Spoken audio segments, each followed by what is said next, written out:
Croeso, and welcome to the Bardic Press podcast. Today I'm talking to Will Parker, who's a good friend of mine and author of The Four Branches of the Mabinogi. Written in late 12th century Wales, The Four Branches of the Mabinogi tells the story of the births, deaths and marriages among the warrior aristocracy on the horizon of historical memory in the last generations of the pre-Roman foretime. Quarrels, affairs, and fateful interactions of these flamboyant ancestral beings were recollected not merely as history and narrative entertainment, but also as a prophetic commentary on the medieval present, holding up a mirror to the troubled and violent world of their 12th century descendants. In this study, medievalist Will Parker offers a new translation of this work, along with an extensive review of the roots of this tradition in pre-Christian myth and tribal history. But of equal importance is the dynastic machinations of the native Welsh princes, whose fascinating Celtic-speaking culture represents an overlooked aspect of our island's story. By exploring the cultural context of Welsh dynastic politics and native bardic learning, we are able to decode the distinctive view of life, death, and human nature articulated in elegant prose by our anonymous 12th century author, whose vision owes as much to the sacred histories of his pagan ancestors as to the Latinate Christianity of his own age. How many years ago was that published, Bill? I think it was 2007, I believe, or even 2005, perhaps. But yeah, we're talking 15 years ago. And Will's also well known for his Mabinogi websites, of which you have several, each of which is the best resource on the internet for its particular specialist topic. What's the names of the websites? Well, we have Mabinogi, mabinogion.info and mabinogi.net. So those are the main ones. I've also got a kilachagolwen.info, I think, and that relates to my current project. And that one's just kilhook.info, I think, isn't it? Yes, it is. Yeah, because I've been looking at that. Yeah.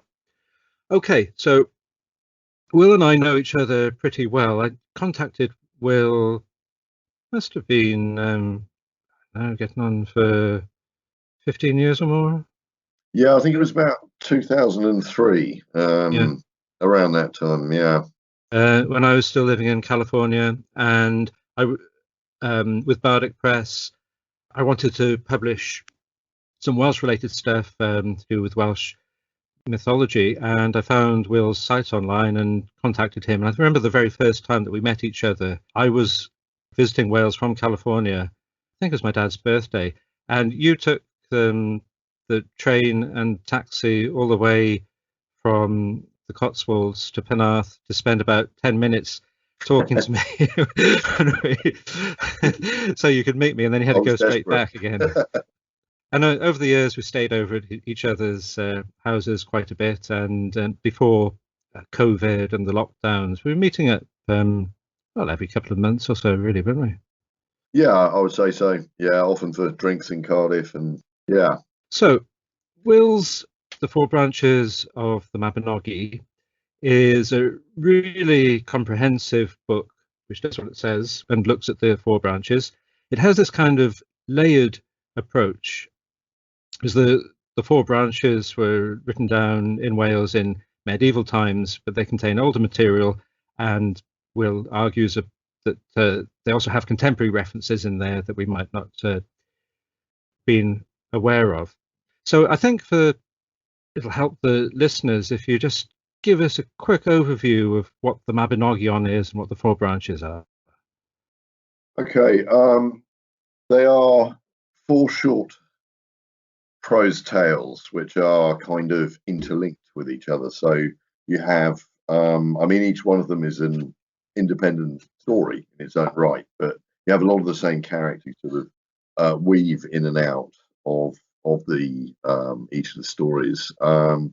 They all broadly relate to Wales specifically, And the first and the third branch relate specifically to southwest Wales, whereas the second and the fourth branch relate more specifically to northwest Wales. But the characters are interlinked, and it seems to be, on one level, a statement, a rather encoded statement of identity and something a bit deeper than that, something more like fate and an unfolding of events that one feels the author regarded as being almost like a pattern which he saw perhaps first inscribed in this mythical foretime that's depicted at the surface level of the texts themselves. But as Andrew intimated, there are some curious echoes with the 12th century world in which the author was shaping this tradition or shaping this latest iteration of the tradition. And we can see earlier echoes. For instance, there's a friendship between Gwyll and Alawn in the first branch. And in some ways, there's an echo there between the friendship that might have existed between the Dyfed princes and the Wessex princes in the 9th century. So we can see that the whole thing has built up on this sort of series of reflections where contemporary events are projected back into the mythical past. And this has happened several times. The stories themselves, well, magical events and strange kind of symbolic happenings. I mean, it's pretty difficult to give an outline of all of the four branches, but can you just give a rough idea of, so let's say the first branch? In terms of, say, I'll just talk about the genre actually and the kind of general feel. I mean, so some people, if you pick up and read one of these stories, particularly the first branch, it's got the kind of aura of a fairy tale, I suppose. That would be, the best way of describing it. But there is something a little more sophisticated about it, the way the characters sort of interrelate with each other. It's almost modern. A lot of it is done by dialogue. Welsh prose never explicitly says, or very rarely says, so and so was thinking this or feeling this, but it's all expressed through the dialogue, and it's often very clear the personalities and the feelings of the protagonists. But I'll give a very quick summary of the first branch just to give you an idea of the sort of texture of events. And it begins with this rather hot-headed South Walian prince, Pwyll, hunting in the forest, getting this impulse to hunt in the forest. He gets up early in the morning and goes out with his dogs, and hears another pack of dogs barking in the distance, and they're kind of closing in on this stag that they're both hunting. And you get this strange mirror image of these two packs of dogs baiting this one white stag that is the white stag is itself a very symbolic image in the medieval Welsh imagination, medieval Irish imagination. He comes face to face with this stranger who turns out to be Alawn, Prince of Annwfn, the underworld, what I refer to as the indigenous underworld. And the two princes initially get into a bit of an argument, and it seems that Pwyll has offended this other prince, and so in order to seal their friendship, he agrees in a year's time to go and stay at the court of this prince. And he arrives there and finds this. They effectively swap places. So Alawn assumes the appearance of Pwyll, and Pwyll Alawn, and they go to each other's courts and basically rule in each other's, assume each other's lives and situations. A very odd sort of symmetry that's, clearly meaningful in some way, but in a way that isn't really expressed explicitly. But anyway, he's there for a year, and this Alain's extremely beautiful wife shares a bed with him, and with the appearance of Alain, resists the temptation to sleep with this with the woman who is effectively his wife in that situation, and she finds it rather strange and slightly hurtful, and that's an example, I think, of where the Mabinogi goes into a more personal realm that isn't often touched upon in medieval literature, but it's implied by the conversations they have, the pillow talk, that she feels rather put out by his apparent lack of sexual interest in her, and but finally at the end of the year he faces this enemy of Alain, this otherworld king whose land borders on his, and they fight, and he's able to win the fight very easily, and it's related in some way to his chastity, his loyalty, I suppose, to Alain in not sleeping with his wife even when he had the opportunity to do so. So strange, almost chivalrous kind of ethos going on there.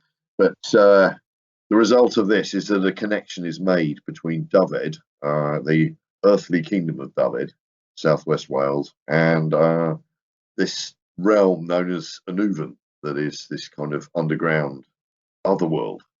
And this has all sorts of repercussions throughout the rest of the four branches, and the kind of intertwining of the two worlds. It's in some ways seen as a bit of a mistake, a kind of knot that needs to be undone, and finally is undone at the end of the fourth branch. But it has all sorts of strange repercussions, and the two worlds keep sort of colliding in on each other in unexpected ways, and all sorts of other things, geopolitical events are going on. But really, sort of at the heart of it, always there in the background, is this curious pact that was made between Pwyll and Alain, and it's the consequences of that. So that's really just the first bit of the first branch, and I won't go through the other bits, but that gives you an idea of the sort of nature of the narrative discourse in the four branches. Yeah, and that's a really interesting way of framing it. And can you just touch on so what is an otherworld, and Annwfn in particular? It's a very interesting question, and there's been some interesting thought about this in the scholarly literature and as well as the popular literature, and in some ways I suppose we have to realise that the medieval world was in some ways quite a small place. You knew your own locality, but somewhere 3 days journey away was really quite strange and other in a sense. So some scholars have suggested that the other world was simply just somewhere else, somewhere further away. It didn't really matter where, sort of generic other place. I feel it's a little more subtle than that. I think the Annwfn literally means the very deep, or Dyfn means sort of world or earth, and An is an intensive prefix. So it's it's kind of like some people have said, I mean, in the poetry of David at Gwilym, there's a reference to a fox going into his hole in the evening and going down to Annwfn. So sometimes it was felt to be a kind of literally an underworld world, rather like the Irish she, sort of under the green turf. There's this whole other world under the burial mounds, accessible through the burial mounds, and but I think it'd be wrong to necessarily assume that the Welsh and the Irish ideas were identical. I think Anuvan's quite a subtle concept. In some respects, it seems to correspond to the sort of lowland zone of Britain that in the earlier period, in the prehistoric, particularly, going right back to the sort of early Neolithic, was an important centre with sort of Wessex and the Stonehenge, Avebury, and in the book I sort of explore those connections and assume a kind of continuity. I've got to say now I wonder about that. It seems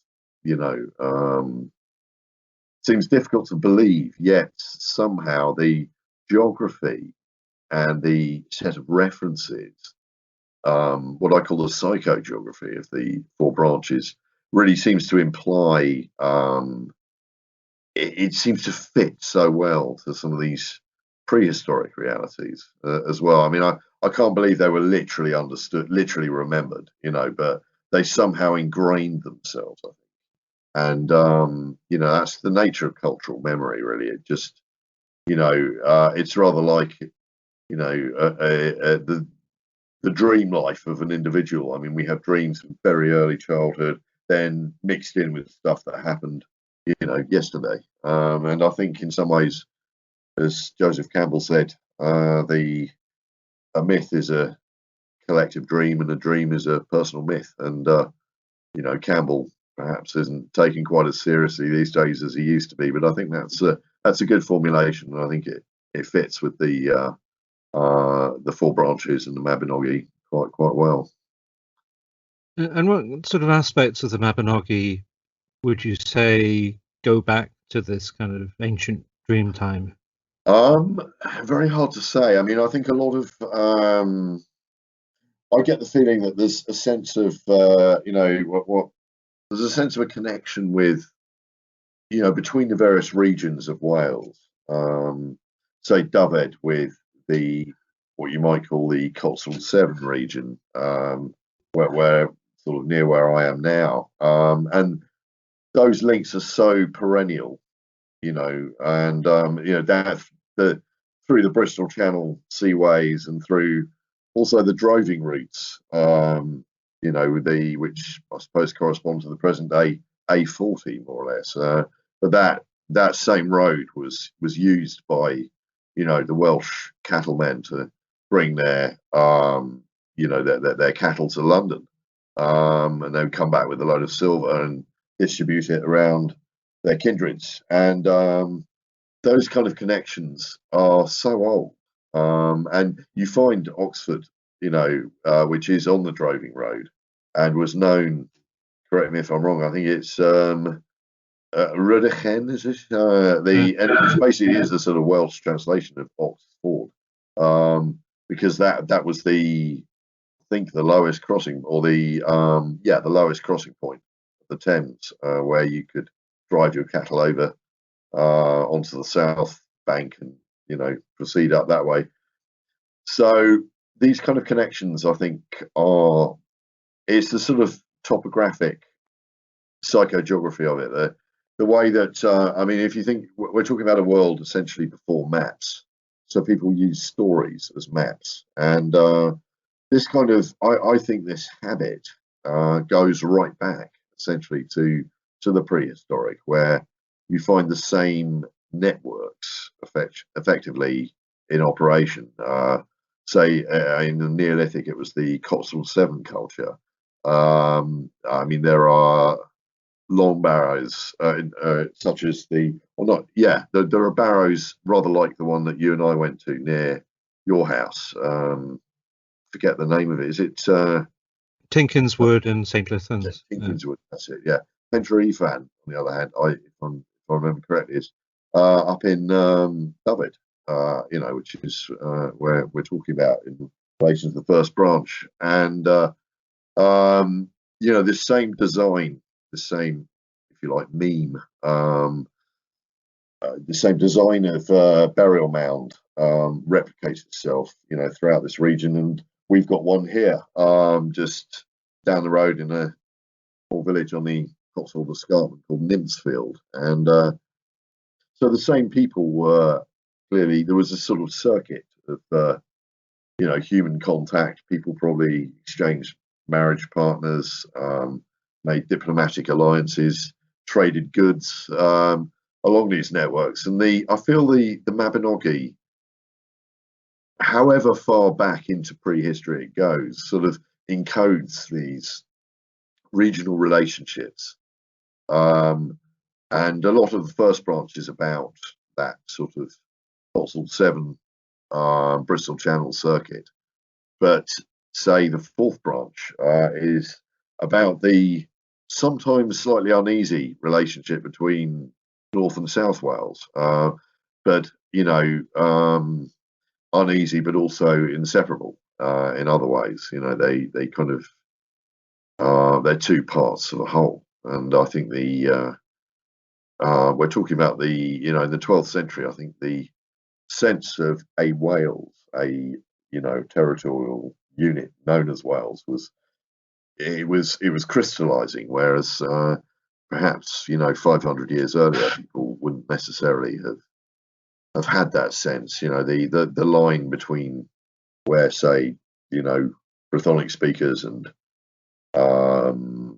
Germanic Anglo-Saxon speakers, it was defined rather differently. There was the Brythonic world included, all of North Britain and quite large parts of the West Midlands as well. So yeah, so it really is. The Mabinogi is a story of Wales and a growing sense of Wales as a unit composed of these various sub-circuits, if you like. Again, that's really interesting stuff. In the second branch, we have the relation of Wales to another part of the Celtic world, Ireland.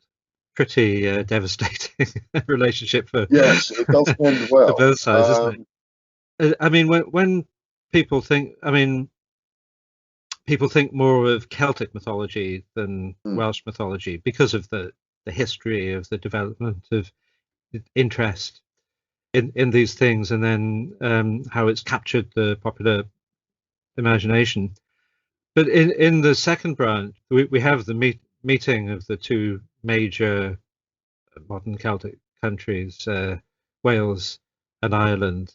So can you tell us a little bit about the second branch? And I'd like to say first, it does give a very unflinching, realistic portrayal of the breakdown of an attempted diplomatic alliance between two core communities, one in Wales and one in Ireland. I think I'm certainly not of the school that says there's no such thing as Celtic. I mean, it clearly is. The languages are related, and there has been extensive interrelationship across the RSC, but particularly actually between Dyfed and Southeast Ireland, there are very close links there. And so can I interrupt there? So what does Celtic mean to you these days? Well, Celtic is a language group for a start, and I think that's a pretty irreducible fact. Their languages are related. To me, there's a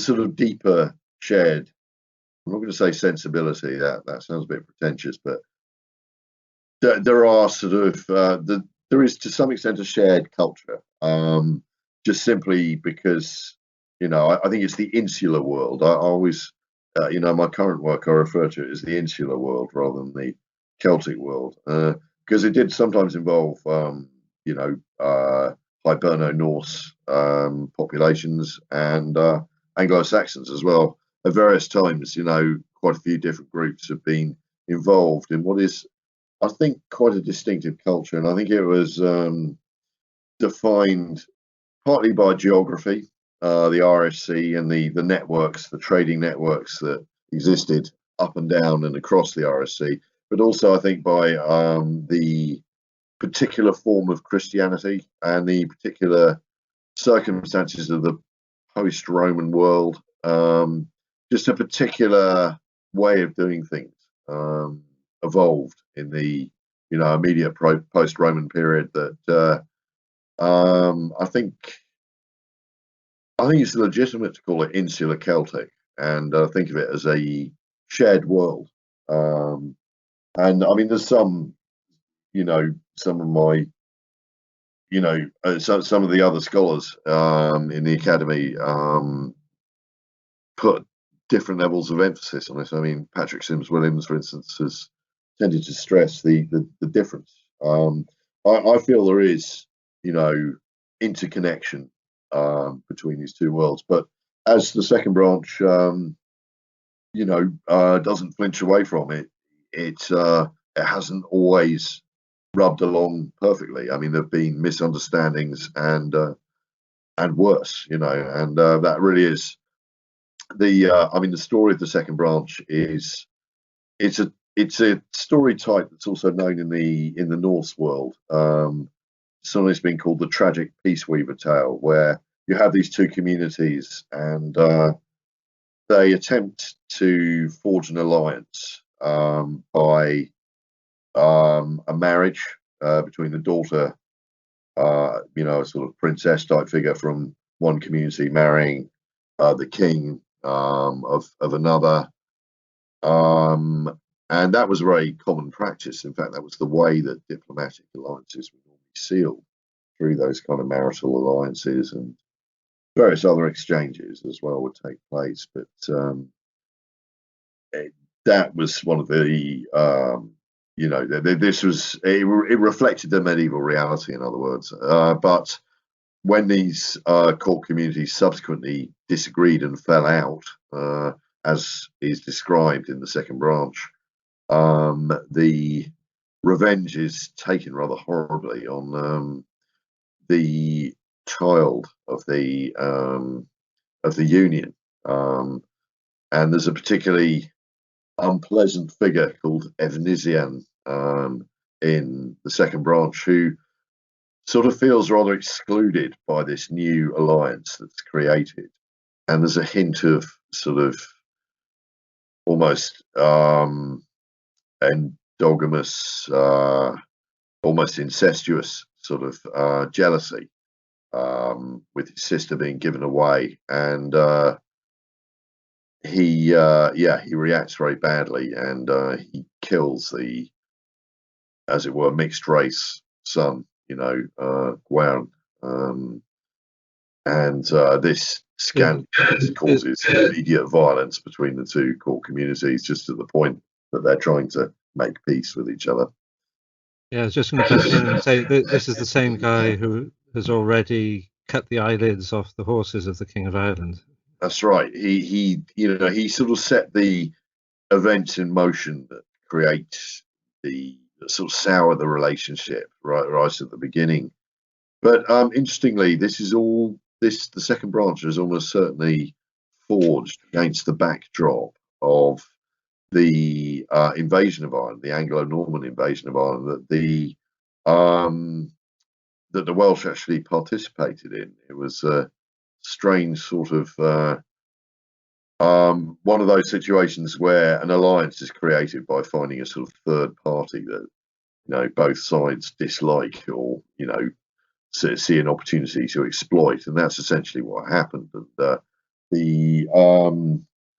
so the invasion described in the second branch, led by Bendigeidfran, Bran the Blessed, and this sort of larger than life mythological sort of British invasion of Ireland, if you like, was echoed by the contemporary events that were going on. So in some senses, Henry II stands in, Bendigeidfran as king, not only prince, but king of the what's called the island of the mighty Britain, is a kind of trope for Henry II. And the Welsh, in a sense, are claiming that as their own victory, and it reflects the times that it was written in, but it also, I think, has a deeper truth, about human nature, about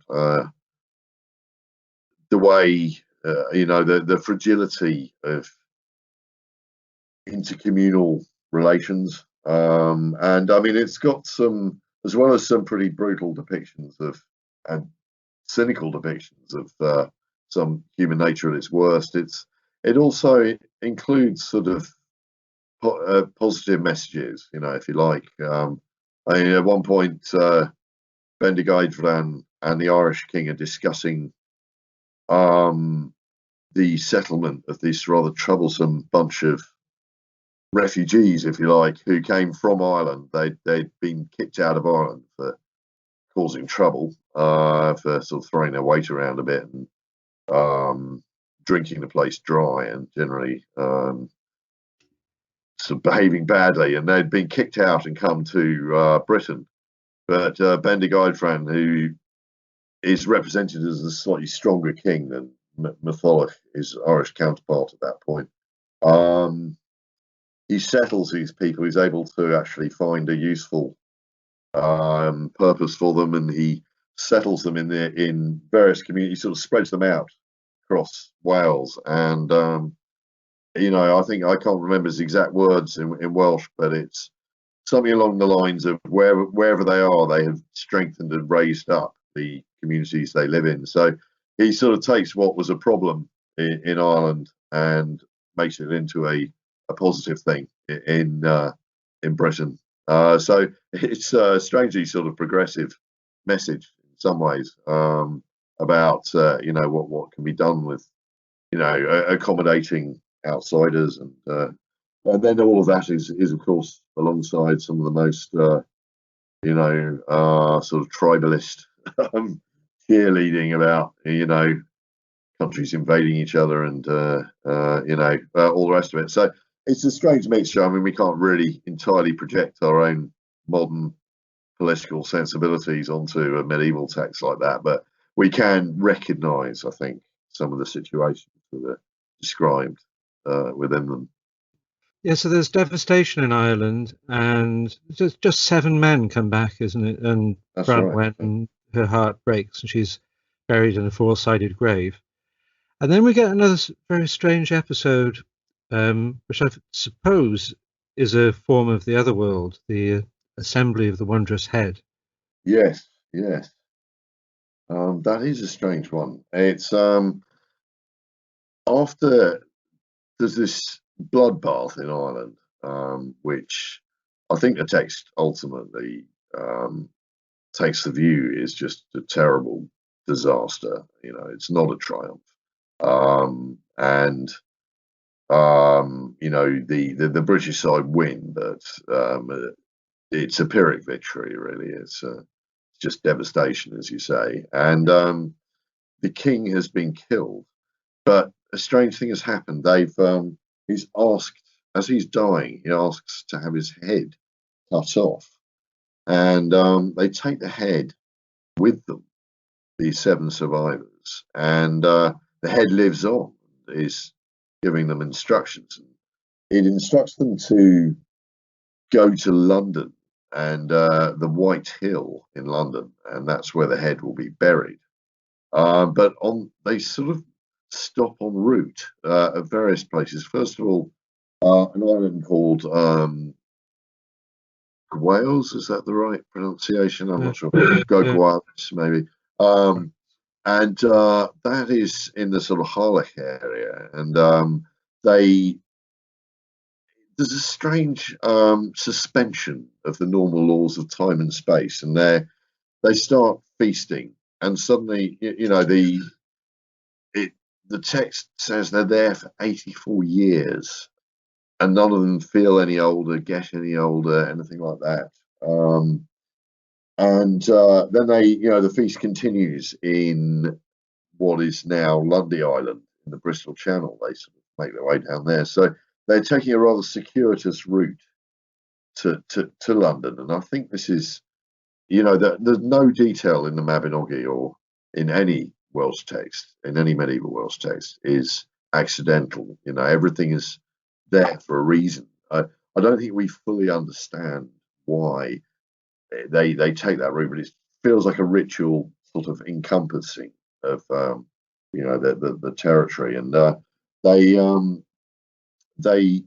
end up on this island having this feast, and in a really strange sort of state of suspended animation and extreme bliss. It's almost a kind of narcotic sort of experience. And then there's this in the palace where they're feasting, or the sort of luxurious house they're feasting in.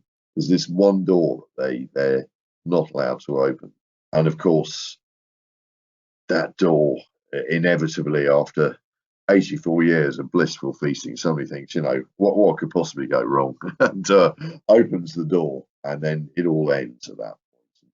Suddenly they feel all of those 84 years. They feel the weight, the pain, sadness, the loss, and really it's kind of like a come down, really, I suppose.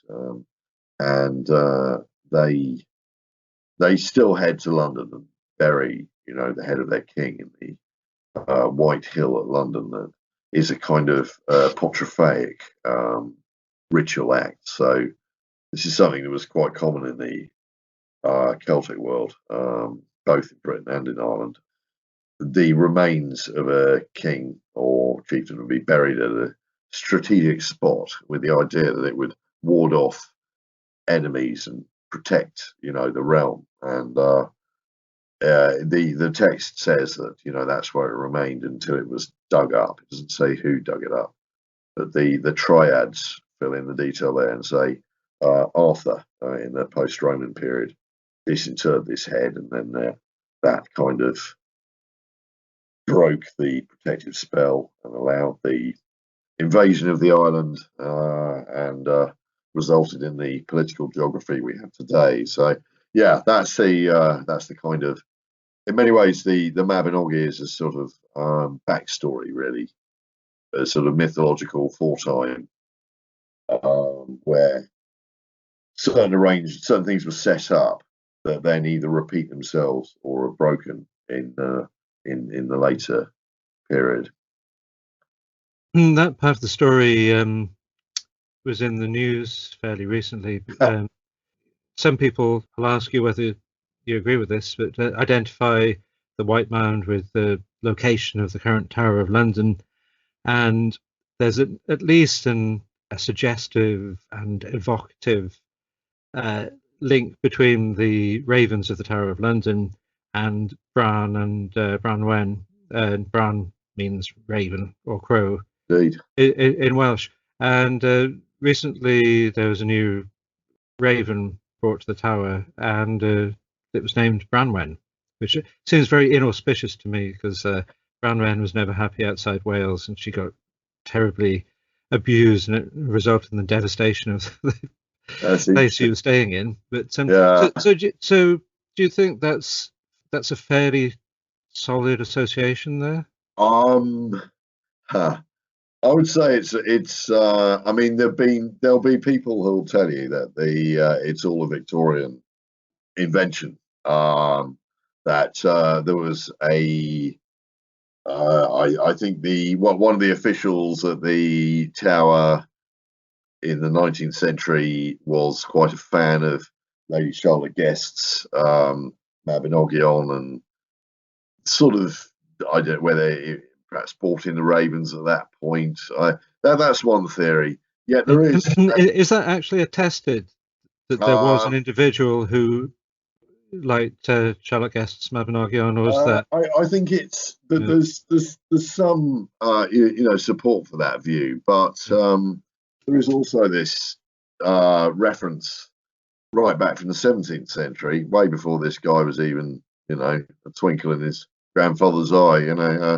When the astronomer royal, James Flamsteed, was irritated. He was sort of sitting in the tower trying to work out those calculations about the rotation of the moon or whatever, and he was getting irritated by the squawking of the ravens. So that would appear to take it back another 200 years, and really slightly blows a hole in the Victorian fantasy theory. I don't honestly know, but I feel these things do have a knack of layering. They do have a knack of. There's a kind of synchronicity, really, about these things. I mean, there was a You know, Bran's head was buried, according to the legend, under the White Mound where the Tower of London stands today. And there was actually a prisoner, a Welsh. I think he was actually the brother of Llywelyn, one of the Llewellyns. I think it may have been Llywelyn ap Griffith, the last Prince of Wales, and his brother was imprisoned there and tried to escape, and he fell out of the window, and his head was rather gruesomely, you know, he landed head first, and the head was rammed into his body, you know, rather like Bran's head being buried in the White Mound. But there was also, and this is after the Four Branches were written, so it's not a you know, the Four Branches aren't a sort of retrospective on this. They're more like a prophetic, you know, anticipation of them. But there are also incidents back in the 11th century, before the Four Branches were written, where this individual, well, he was pretty much the first ever Prince of Wales, Griffith ap Llywelyn. Griffith ap Llywelyn, who was from the 11th century as opposed to Llywelyn ap Griffith from the 13th century. He had been fighting against the English. He was a bit of a tyrant. He wasn't a particularly pleasant individual. His half brothers had got fed up with his behaviour, rather indeed as you know, Efnisien had got fed up with some of, you know, Bran's manoeuvrings. But anyway, they ended up betraying him, killing him, cutting off his head, and taking that head to the King of England, who we can only assume was in, well, if not in London, then perhaps in Winchester or somewhere like that. But in some, I mean, it seems. I think the you know, the second branch tale has at least an echo of that contemporary event, and there is a. I mean, it goes deeper. It goes strangely back into you know, what one branch of it goes back into Norse mythology, and you know, the fate of William Rufus being shot in the forest, which itself was a sort of strange historical echo of a mythological event. That's the you know, shooting a boulder in the you know, the beginning of Ragnarok in the Norse mythology. So it is odd. And can I just interrupt you there? Yeah. So what's the association with the Mabinogi there? Well, I mean, in the fourth branch, this goes forward into the fourth branch now.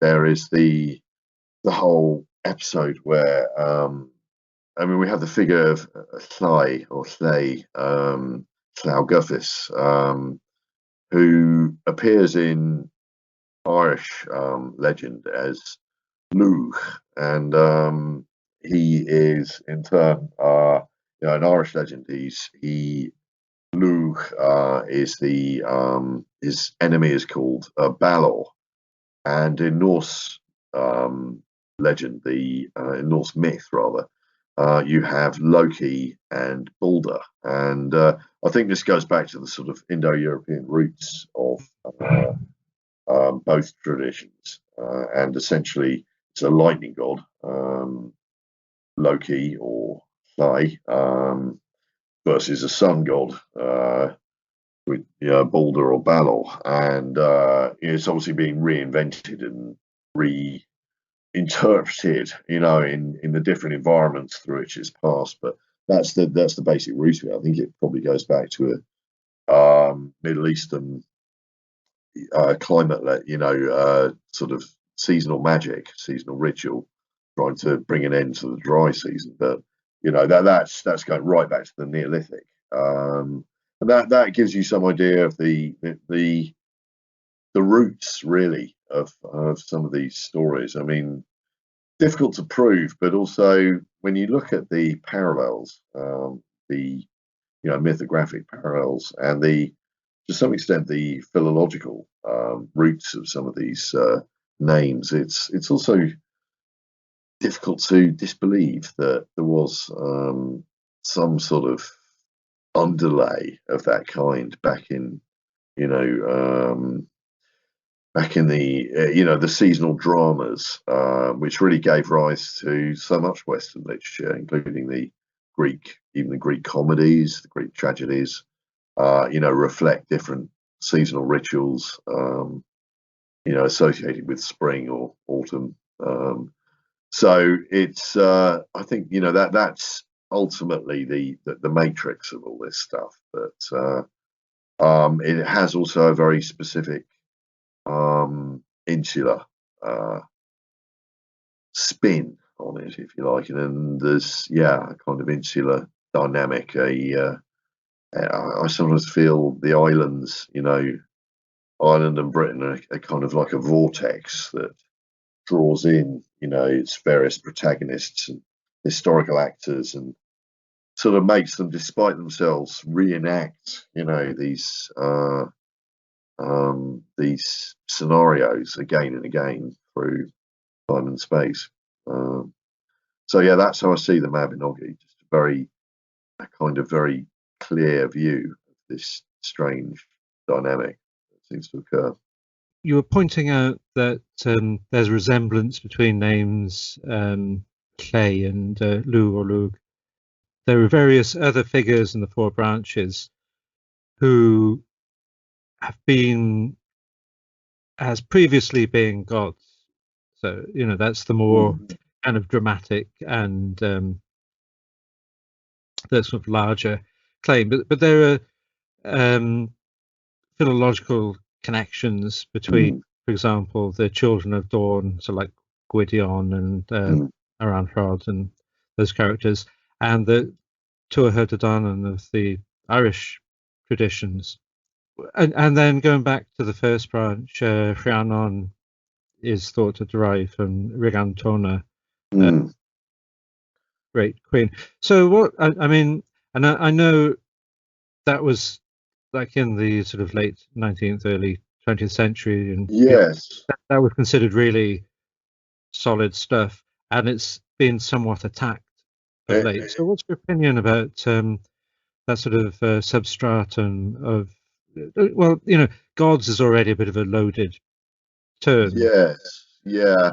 I mean, you're quite right. I think mainstream academic opinion would tend to dismiss, any sort of pre-Christian connections. I feel it's gone a little far in that respect. I think, when you get into the point of dismissing, assuming that everything, including, say, the ancient festivals of the Irish calendar, like Lunasha and Beltane and Savoyne, and the others are sort of inventions of Christian scribes, somehow finding biblical analogues and spinning their own, past out of that cloth exclusively.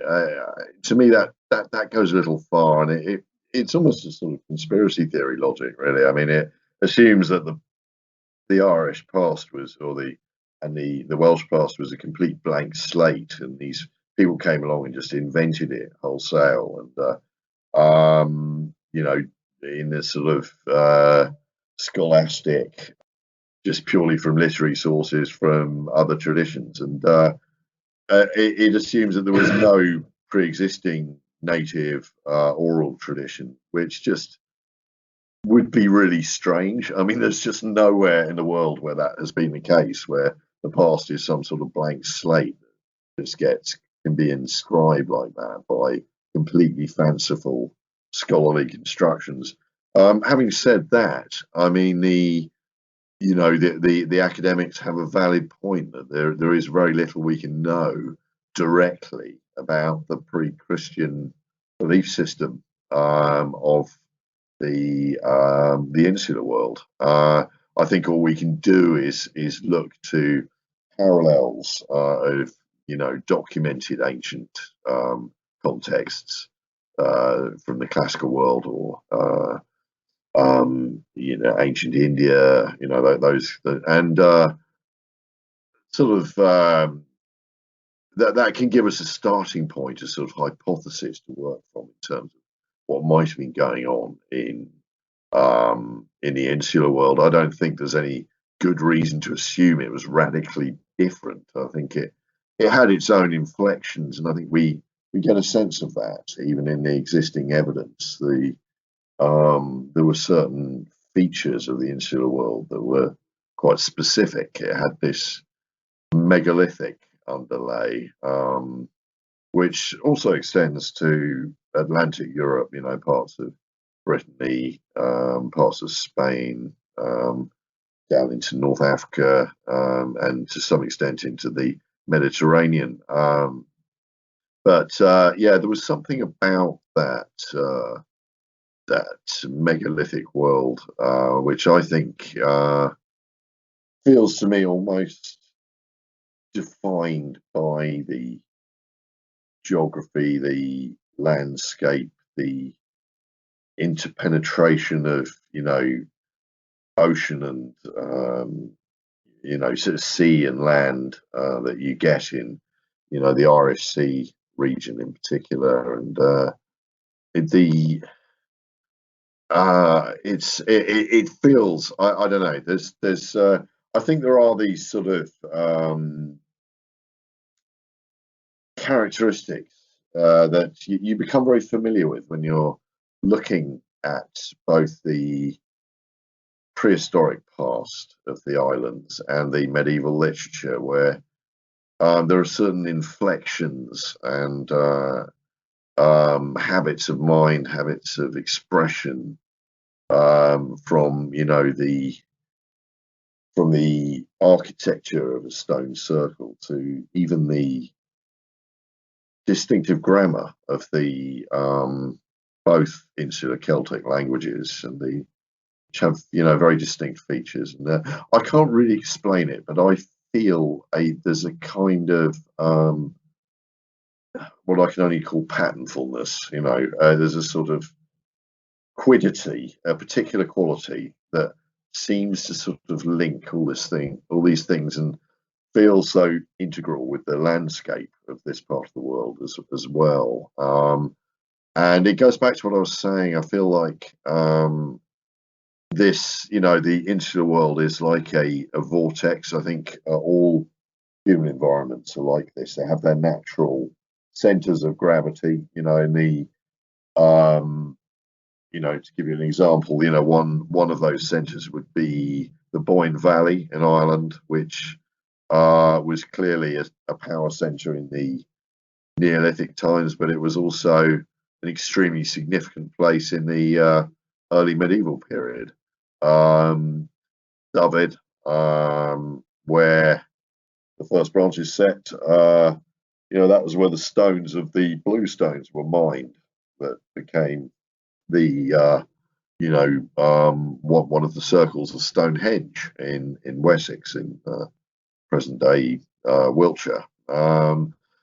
So these sort of circuits and these centers and this kind of geography, but the human geography and the physical geography kind of forming the same grooves again and again, era after era. I think that to me is the thing that's being expressed in the four branches. And at some points that may have been, one could say the key protagonists might have been regarded as gods in some era, perhaps in the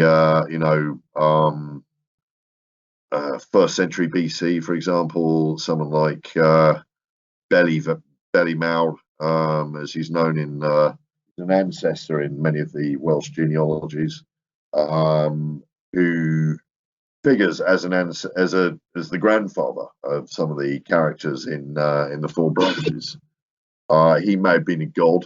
I think he may have been a sort of mixture of a blend between a Gaulish sun god called Belinos and a warlord from the 4th century called Bolgios, who, if you follow the normal sound changes of the Brythonic language evolution, Bolgios actually becomes Beli, which is the name of this ancestor that you find in things like the Harleian genealogies.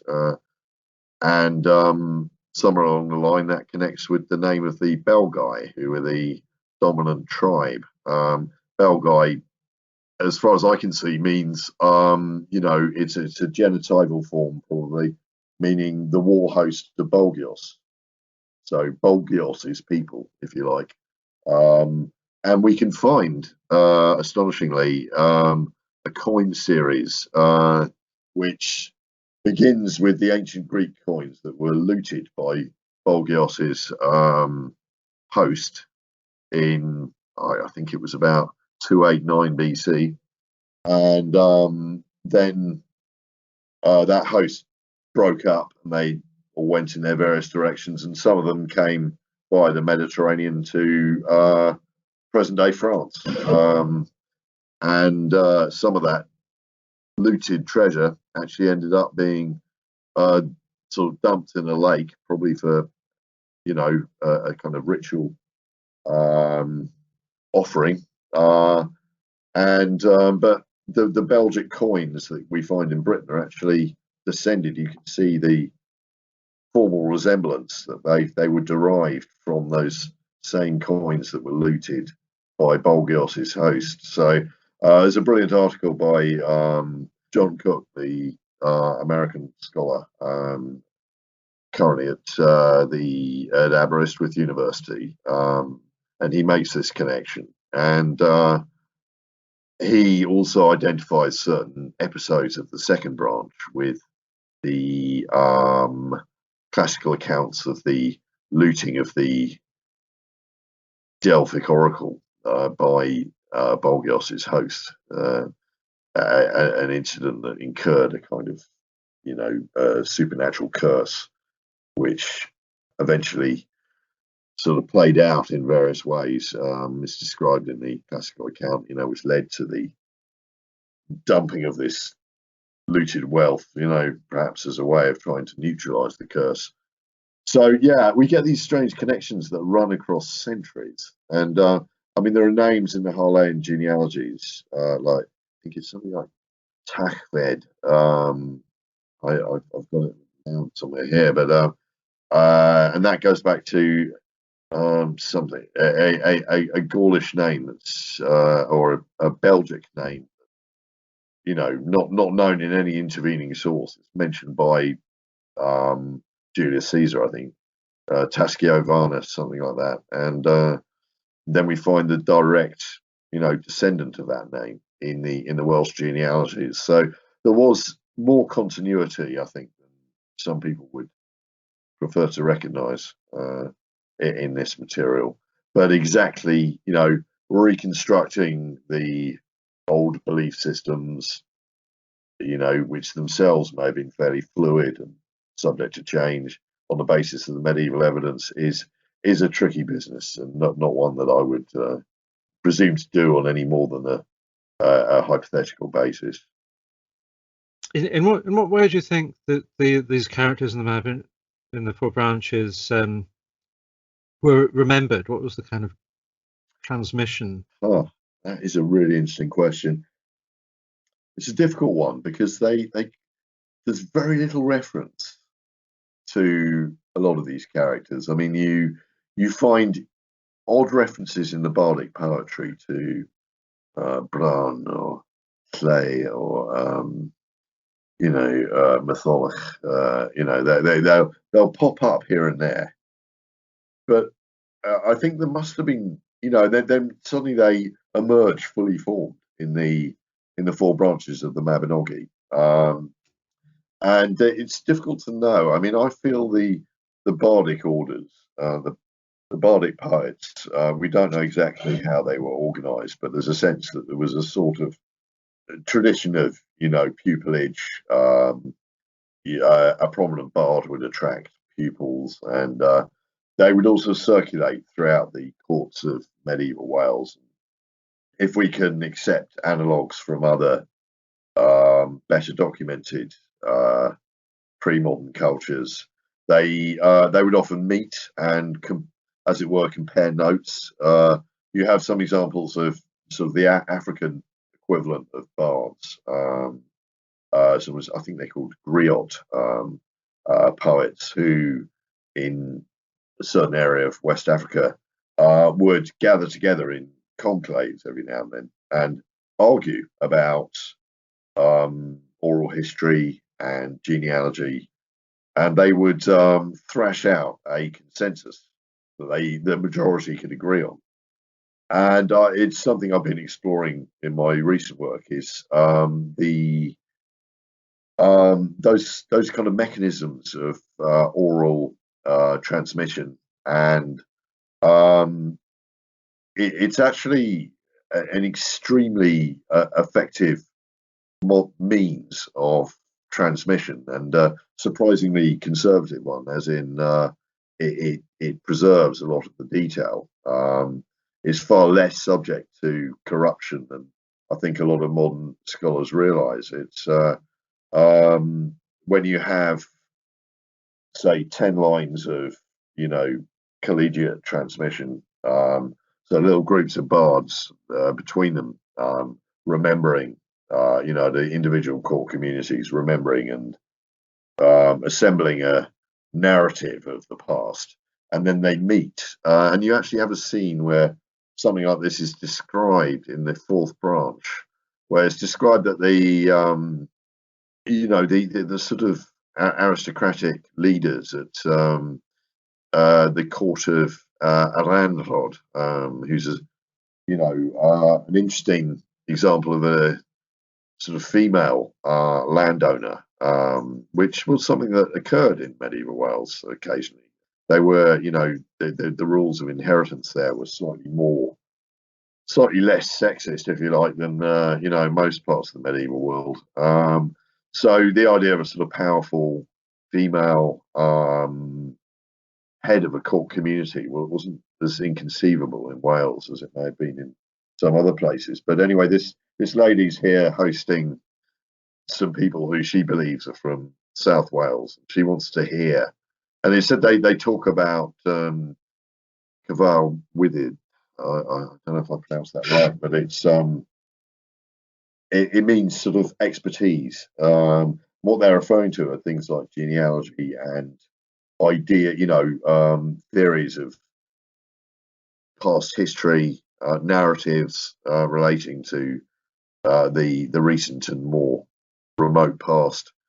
And this continual process of sort of cross-checking with representatives from other court communities to sort of see, what their narrative is, and you see this debated a lot. That these kind of the implication that these sort of discussions are occurring, and it can be relating to things like other questions, like questions of theology between different monastic houses. There was a sort of tradition in Wales, in Ireland, and as indeed everywhere else in the pre-modern world, of the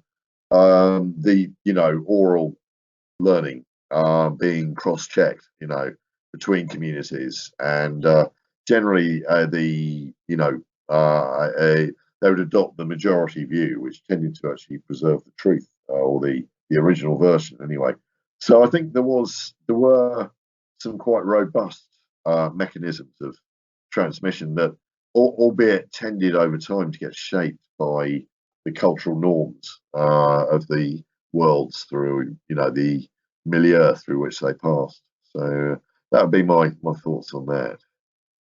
Yeah, I remember when I was interested in historical Jesus studies, the sayings found in the Gospels, the sayings tradition, generally thought to be more reliable than the narratives. Is that right? But still, they were kind of it's a generation after, the supposed lifetime of Jesus, but they were bringing in those kinds of cross-cultural studies about. I'm trying to remember the word. It's like a kind of disciplined orality. Yes. That wasn't the term that they were using, but then that they were arguing that if the disciples of Jesus heard certain sayings, then they would be getting together to establish exactly what he said and to check with each other. So it's just another example of. Yeah, I've been trying to. I mean, this is perhaps something we'll discuss in future future podcasts. But yeah, I've been modelling some of these things. Sort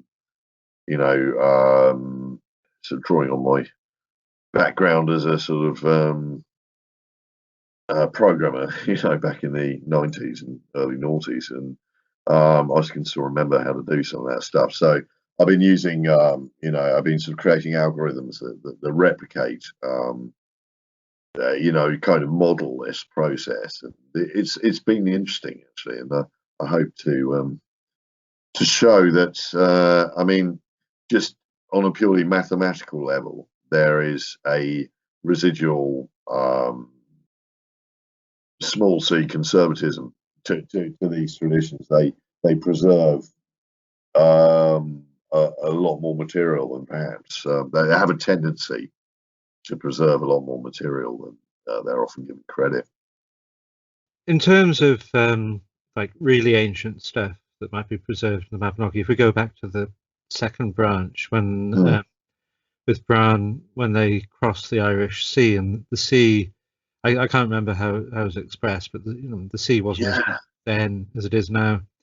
And and then in combination with the various sort of inundation legends that have survived in Wales, you have this idea that that might refer to a time period when the Irish Sea really wasn't as deep because the sea levels hadn't risen. So what do you think about that? That's a strange one, isn't it? I really don't know. It seems almost too incredible, doesn't it? Because that's you going back to sort of 15,000 BC or something, to or perhaps 7,000 BC at the latest, for that kind of geography to be pertinent. But I think what tends to happen is there may be scraps of genuine cultural memory of some of these very remote events that get fused with all sorts of other things. I mean, I noticed that the name of, I mean, it's the sunken lands, isn't it? It's the Gulad. I can't remember the word. Country of Ireland. That's it. Yes. Yeah. And the name of Gwyddno is often associated. Now, it's interesting, but I noticed that in the post-Roman period, a character who maybe in the genealogies he appears as Gwipno, but some people think that he is actually a misreading of the Anglo-Saxon letter Thorn, so it would have been Gwyddno. Perhaps that genealogy would have been preserved in a Northumbrian scriptorium in the 8th century or something, and hence that letter would have been used. But if it was Gwyddno, now the interesting thing is, one way of looking at that group of Strathclyde genealogies is it would seem that perhaps the senior branch associated with Gwyddno, the one that he appears in, got ousted by another branch, possibly dynastic incomers, dynastic outsiders, represented by Rhydderch Hael, who is quite a well-known name in North, in the Hen Ogledd tradition, and but this Gwyddno effectively gets loses his kingdom and ends up, as far as I can see, taking refuge in a Pictish court community.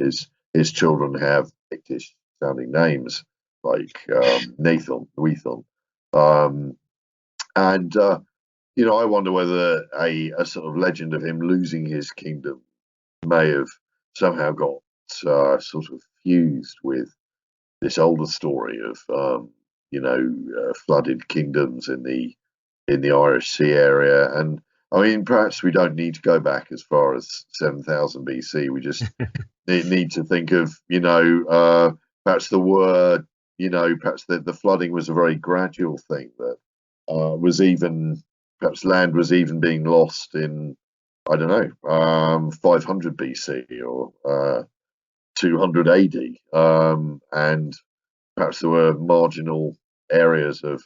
I mean, you can still go to Ceredigion and see those sort of fossilized trees in the in when the tide's low in Cardigan Bay. You can see those fossilized trees, and maybe it was speculation about where they came from. I don't honestly know where those fossilized trees came from, but it's a very vivid reminder that there was land out in what is now sea. And I think it's very characteristic of the insular world, the sort of uncertain boundaries, between land and sea, and the sort of shifting boundaries. I think that's very characteristic. So I wouldn't like to pin it. I think it's always a mistake to, unless you've got strong evidence to pin, the contents of medieval stories on particular ancient events.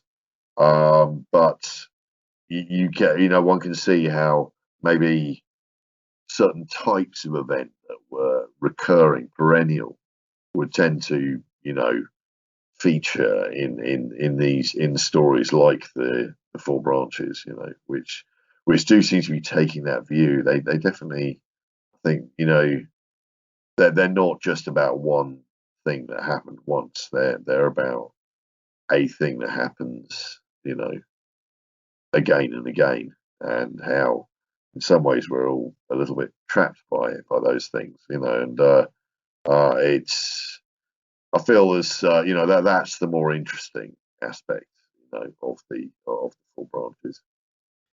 Yeah, and I know the story of Cantrell de Gwaelod as we know it.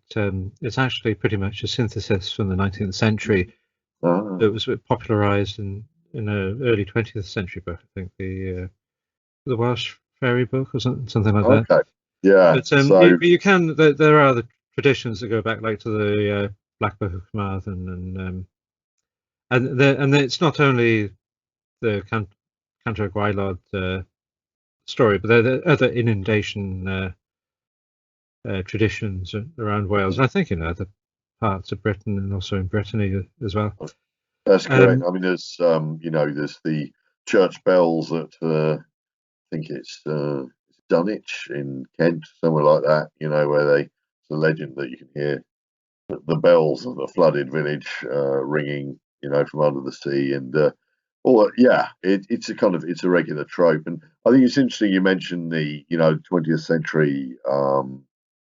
I think there is always this feedback. It's wrong to think of a kind of pristine, oral tradition going back, sort of in perpetuity, but without any influence in the written sources. I think the two influenced each other. I think the 19th century scholars tended to overstate the sort of pristine, uninterrupted nature of the material they found in the manuscripts that they assumed was written down after thousands of years of uninterrupted transmission, without any kind of influence from any sort of literary source. Whereas I think the modern scholars perhaps have slightly overcompensated in that against that view, and tended to assume it was all made up by medieval scholars inspired by classical and biblical literary models. And then, of course, there's the influence of what those scholars wrote, and then what later scholars, including 20th century scholars or 18th and 19th century scholars, wrote. and that could feed back into the inverted commas folk tradition. So yeah, I think it's wrong to try and separate the two. There's a synergy, and it's just ideas bouncing off each other, as it always is, So yeah, that would be my view. I don't get too worked up to find. It doesn't upset me to find modern influences, sort of modern literary influences, finding their way into what would be generally understood as a folk tradition. I think it's just part of the whole dialogue that humanity has with itself, and that plays out in a particular way in the insular world. Yeah, there was. I live in Barry, and the saint associated with Barry is Saint Barrick, and there's a. I came across some stories that were told by school children that were up on a school website. Unfortunately, they've been taken down now when I was looking for them. But they had the story of St. Barrick, and as I remember, they were going off to Flatholm Island with St. Caddoc, and St. Caddoc forgot his book, so he sent his two fellow saints off, and they to get it, and they drowned. But there was a retelling of this story. An Indian goddess made her way into the story, presumably because one of the children, the school was a Hindu. That is amazing. So that was great. Unfortunately, I get, presume because the children have gone into different classes and everything, they got taken down. But I thought that was a real example of living folk culture. I love that. I mean, that's just that it's that just shows the tradition is alive and well and breathing, and yeah, that's absolutely fantastic. And who knows, maybe somewhere in India there's perhaps some local Welsh, some sort of itinerant Welsh dude has retold maybe one of the Mabinogi stories, and maybe one of those figures has found their way into some Indian traditional story somewhere, and that'll be a head scratcher for sort of future folklorists. But I love it. It's just the randomness and the sort of precarity of human contacts and relations that really make this stuff. I mean, it does tend to be the regular contact, the perennial repeated contacts that give it its characteristic form, but then you'll find a little feature like that. It's brilliant. No, that's wonderful. And it's noteworthy, I think, that we haven't yet mentioned the third branch. It's always been the least distinctive of them to me. But can you give us a quick summary of the third branch and what you think of the important aspects of it? Yeah, I mean, I love the third branch. It's almost, it perhaps is my favourite. It's the strangest of the four, I think, in some ways. It has very distinctive atmosphere. It takes place immediately after the traumatic events of the second branch. So the company of the Wondrous Head, as it's called, that had been feasting in Wales with the severed head, and they had buried it in London. They've now disbanded, and we have a new order with a new king, Caswathlon, who's actually the son of Beli Mawr, who we were talking about earlier on, and they're living in Wales, and Rhiannon, who had been married to Pwyll.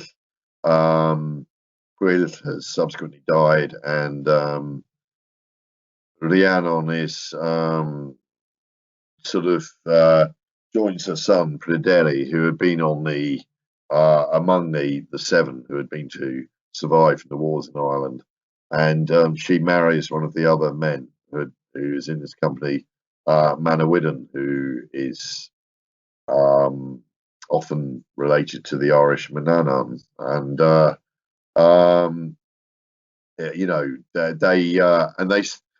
living happily in Dyfed, and then this strange incident occurs, and there's this sort of clap of light, sort of thunder, and everything disappears from the landscape of Dyfed, apart from this small group of people, just Pryderi, his own wife, Cigfa, and his mother, Rhiannon, and her new husband, Manawydan. And they live this strange existence in this kind of empty land of Dyfed, which now all the population, all the cattle, everything's just gone. But it's this sort of idyllic wilderness that they live this sort of existence of hunting and just cultivating crops, and it all seems sort of and they really enjoy each other's company. It sort of emphasises that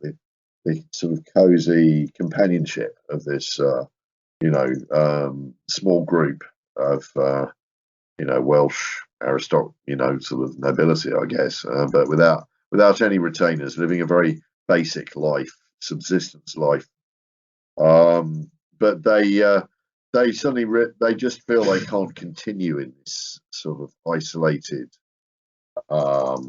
lifestyle they're leading. So they head into England, where they re-encounter a very mundane sort of medieval reality with rather kind of abrasive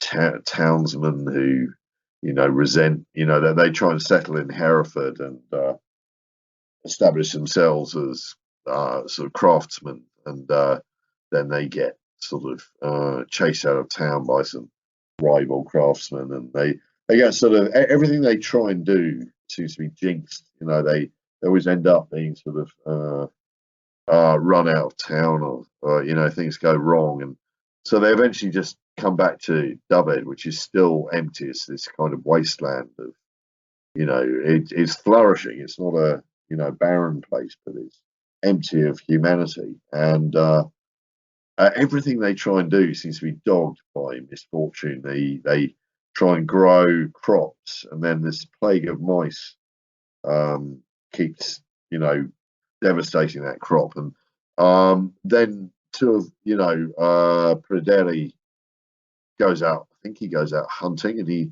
suddenly sees this castle just in appear in the middle of the wilderness. He goes towards it. He goes inside it. There's this cup in the center of the courtyard, and he's linked by a chain that goes up into the sky, and he just touches it and sort of becomes kind of paralyzed.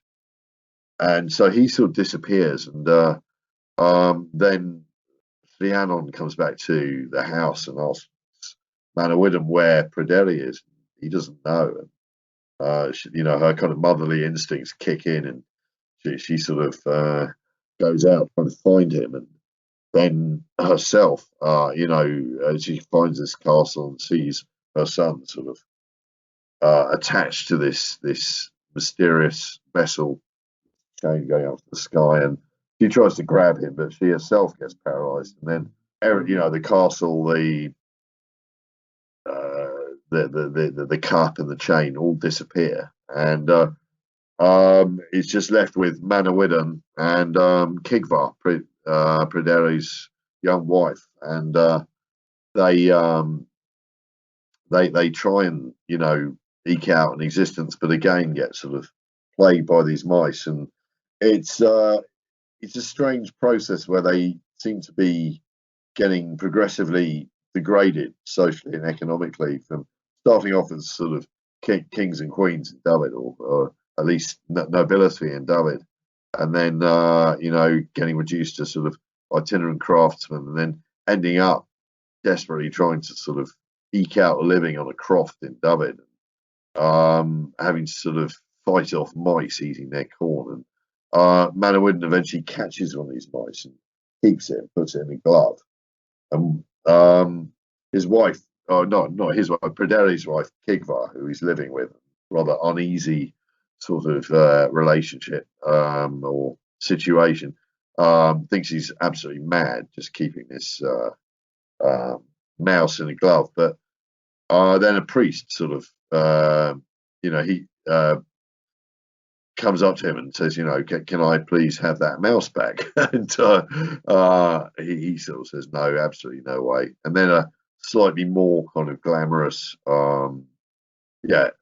bishop type comes along, asking the same question. And finally, it's like this sort of prince, clerical prince turns up and says, look, I'll give you, I really want that, mouse you've got in your glove there, and I'll give you all this and all that.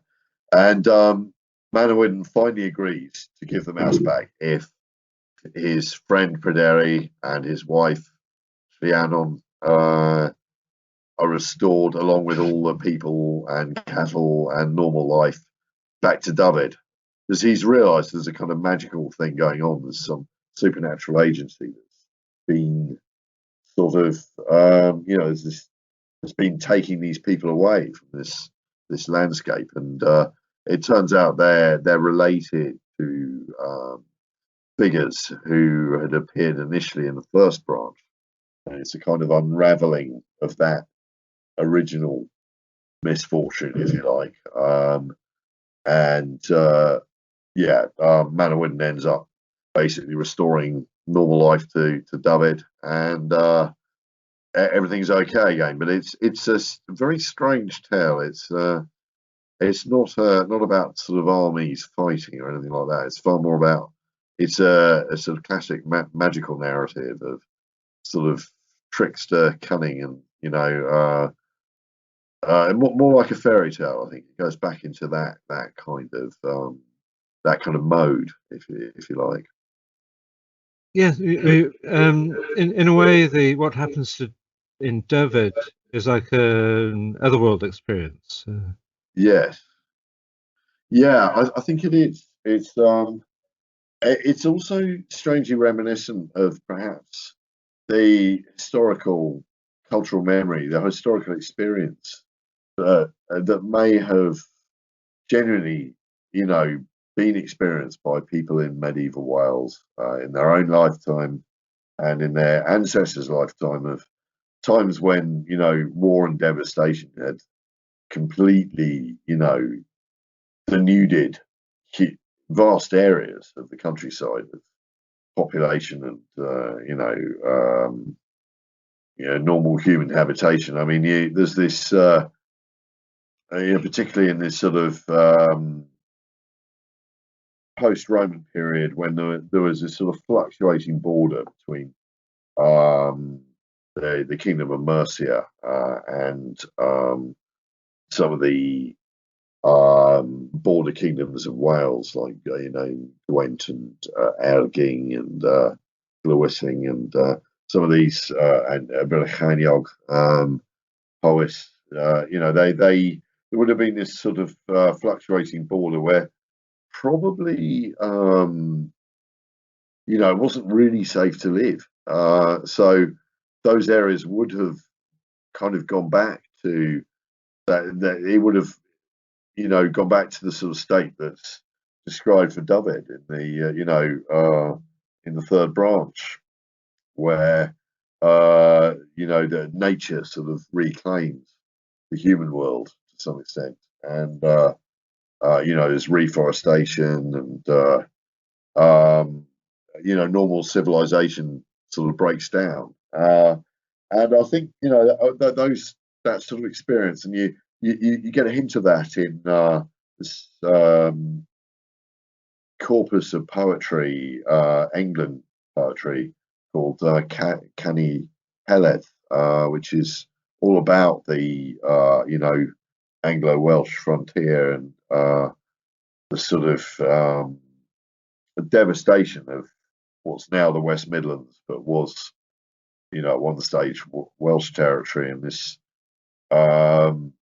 single survivor of one of the Welsh kingdoms there, a lady called Heledd, just wandering around in that devastation, just trying to make sense of it all. And it's incredibly powerful piece of poetry, actually. It's one of my favourite bits of Welsh literature, and I think as in so many ways in Welsh literature, it's really sophisticated.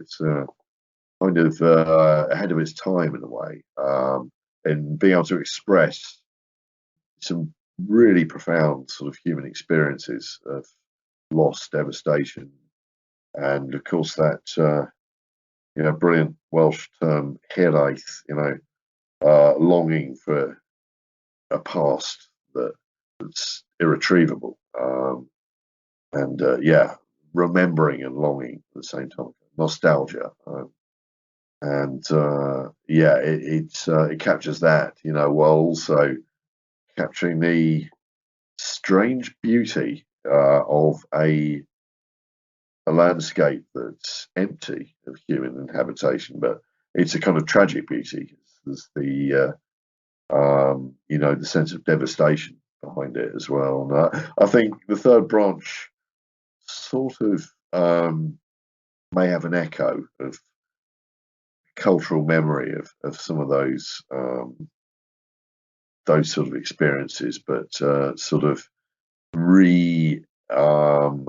cast as a sort of otherworld wasteland, if you like, kind of otherworld, kind of magic, magical curse that's hit the land and made it this way. So yeah, it's one of those things. One can speculate about where these things came from, but wherever that is, it's still just in itself a very poignant picture of life in a deserted world, which is a trope that runs through, into modern literature as well. More recent examples. I can, right up into films like 28 Days Later, and a weird, eerie, deserted world.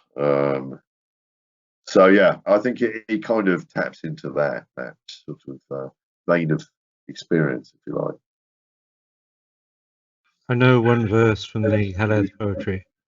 Stafell Cynddylan is tywell heno. Heb dan, heb weli, welaf werth, tawaf wedi. Which is really close to modern Welsh, actually. Yes, I mean, I can understand that. Just for it's the Cynddylan's hall is silent dark tonight. Without fire, without bed. I will weep a while, then I'll be silent. Yeah, that last line, I think, is often in the England. It's the last line that really packs the punch. It's There's another beautiful one. I wish I could remember it. It's she's sort of sitting on top of a burial mound of some, I think, probably local, figure of perhaps her dynastic tradition, called God of Winion, and she's sitting on his burial mound, just thinking. And I mean, in English, it's something like, long are the hours of the sun, longer is my memory. I mean, it sounds so much better in Welsh. But yeah, it's a wonderful body of verse. I think it's some of the most moving bits of early Welsh poetry that I know. And it's available in Jenny Rowlands has produced this wonderful hardback edition of all the saga Englenion, including the Cani Llywach Llywachien and Cani Ilien, and or their very sort of comprehensive volume. And it was works like that actually inspired, me to try and write about the four branches. That was one of my exemplars. But I was just telling, we had some friends over last night, and I got, because of this interview we were having, I sort of got talking about my book a bit, and I said another one of the influences. This is completely different, a completely different tradition. It was an American novel published in the 90s, I think, called House of Leaves. and I can't pronounce the guy's name. It was Daniel somebody. Yes, I'm afraid I can't quite remember the name, but House of Leaves, and that's a wonderful, wonderfully strange, eerie book about. It's a sort of story about a story about a story. It's kind of got layers to it, you know, and there isn't really a scope to talk about it at great length here, but something about that sort of leveraging of story upon story, you know, and actually creating something else out of almost the academic speculations that arose from a text that was more remote, that itself probably refers back to something else. You know, it's like one of those sort of magical boxes. You know, you've got a box within a box, and it's that was also you know, the House of Leaves was also something that sort of I related to, and I felt it was one of the motivators for writing Four Branches. One of the things I was reading at the very early stages of writing that book, and it slightly sort of informed the structure that I ended up creating, I think. Yeah, really interesting. So it's been great having another conversation with you, and we must get together Definitely. in real life and do one. Yeah. And I'd like to have you on to talk about other aspects of the Mabinogi. I know you've been working on Cilhwch ac Olwen and the Three Romances and other aspects of Welsh tradition. So would you do that for us? I would love to, Andrew. I mean, you know me, I can just talk endlessly about this stuff. So yes, at some time, it's that would be very good. Maybe in a few weeks or months' time, that would be wonderful. Diolch yn fawr iawn, Will Parker.